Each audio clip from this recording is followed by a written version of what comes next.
আজ আমরা দেখেছি একটি রাজনৈতিক দলের নেতা পরিষ্কারভাবে নারীদেরকে কিভাবে অসম্মানিত করেছে, তাদেরকে খারাপ ভাষা দিয়ে অসম্মানিত করেছে। তখন তারা বলছে তাদের এই আইডি নাকি হ্যাক হয়ে গিয়েছিল। প্রিয় ভাই বোনেরা, এই বিষয়ে যারা বিশেষজ্ঞ তারা পরিষ্কারভাবে বিভিন্নভাবে বলেছে যে আইডি এইভাবে হ্যাক হতে পারে না।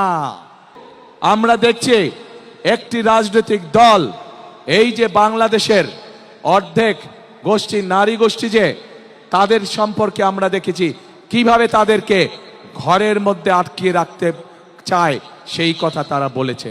আমরা দেখেছি একটি রাজনৈতিক দলের একজন নেতা পরিষ্কারভাবে বলে দিয়েছে যে তারা কোনোভাবেই নারীর নেতৃত্বে বিশ্বাস করে না। জীবন অবাক না করলে কে করবে? 28% মিল্ক ফ্যাটের অবাক করার সাথে ফ্রেশ মিল্ক পাউডার। জীবন অবাক করুক প্রতিদিন। আমরা দেখছি একটি রাজনৈতিক দল, এই যে বাংলাদেশের অর্ধেক গোষ্ঠী নারী গোষ্ঠী, যে তাদের সম্পর্কে আমরা দেখেছি কিভাবে তাদেরকে ঘরের মধ্যে আটকিয়ে রাখতে চায়, সেই কথা তারা বলেছে। আমরা দেখেছি একটি রাজনৈতিক দলের একজন নেতা পরিষ্কারভাবে বলে দিয়েছে যে তারা কোনোভাবেই নারীর নেতৃত্বে বিশ্বাস করে না। আমরা দেখেছি একটি রাজনৈতিক দলের নেতা পরিষ্কারভাবে দুদিন আগে বলেছে যে যে সকল মহিলা, যে সকল মা বোনেরা কর্মসংস্থানের উদ্দেশ্যে কর্মসংস্থানের জন্য যান, তাদেরকে, প্রিয় ভাই বোনেরা, আপনাদের সামনে আমার বলতে রীতিমতন লজ্জা হচ্ছে, এমন একটি শব্দ সে আমাদের সব মা বোনদের জন্য ব্যবহার করেছে যা এই দেশের জন্য একটি কলঙ্ক স্বরূপ। প্রিয় ভাই বোনেরা, এই বাংলাদেশে খেটে খাওয়া মানুষের পরিবারের অধিকাংশ নারী কোনো না কোনোভাবে সংসারের উপার্জনের জন্য কাজ করে থাকে। এই বাংলাদেশের লক্ষ লক্ষ 50 লক্ষের উপরে নারী আজ যেই গার্মেন্ট শিল্প নিয়ে সকলে গৌরব করে, সেই গার্মেন্ট শিল্পে নারী শ্রমিকরা কাজ করেন। প্রিয় ভাই বোনেরা, সেটি নিম্ন মধ্যবিত্ত হোক, মধ্যবিত্ত হোক, সকল পরিবারের কর্মজীবী পরিবারের প্রায় সকল নারী আজ সংসার পরিচালনার জন্য দ্রব্যমূল্যের যে ঊর্ধ্বগতি, সকল কিছুর যে দাম ঊর্ধ্বগতি, তার জন্য শুধু স্বামী একা কর্মসংস্থান হয় না, স্ত্রীকেও পাশাপাশি বিভিন্নভাবে কাজ করতে হয় এবং তারা এর মাধ্যমে তাদের সংসার জীবন নির্বাহ করে থাকে। কিন্তু আজ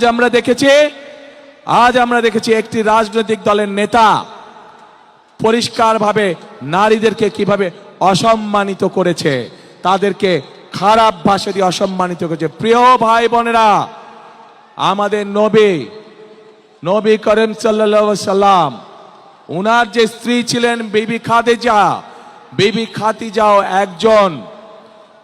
খাদিজাও ছিলেন একজন কর্মমুখী মহিলা। উনি ছিলেন একজন মহিলা ব্যবসায়ী। আজকে যেই দলটি, যাদের নেতা আজ বাংলাদেশের নারীদেরকে একটি খারাপ কিছুর সাথে তুলনা করেছে, তারা বলে তারা ইসলাম কায়েম করবে, কিন্তু নবী করিম সাল্লাল্লাহু আলাইহি সাল্লামের স্ত্রী পর্যন্ত, উনিও পর্যন্ত একজন ব্যবসায়ী ছিলেন। তাহলে আজকে কোথায় গিয়ে দাঁড়ালো বাংলাদেশের নারী সমাজ তথা তাবৎ পৃথিবীর নারী সমাজকে কিভাবে অপমান করা হলো? যে দলটি নির্বাচনের আগে দেশের অর্ধেক জনগোষ্ঠীকে ঘরের মধ্যে বন্দী করতে চায়, যে দলটি নির্বাচনের আগে দেশের অর্ধেক জনগোষ্ঠীকে অসম্মানজনকভাবে কথা বলে, তাহলে আপনাদের কাছে আমার প্রশ্ন, আজকে নির্বাচনে যদি তারা কোনোভাবে সুযোগ পায় নির্বাচন পরবর্তী সময়, তাহলে তাদের আচরণ কি হতে পারে? কাজেই প্রিয় ভাই বোনেরা, এরা শুধু নিজের স্বার্থের কথা বোঝে, এরা ধর্মকে ব্যবহার করে নিজেদের স্বার্থ রক্ষা করার জন্য। যেখানে প্রয়োজন সেখানে তারা তাদের মতন করে ধর্মকে ব্যবহার করে।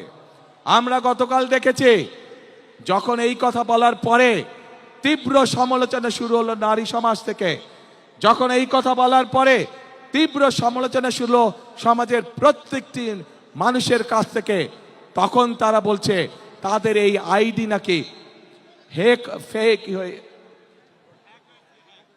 আইডি হ্যাক হয়ে গিয়েছিল।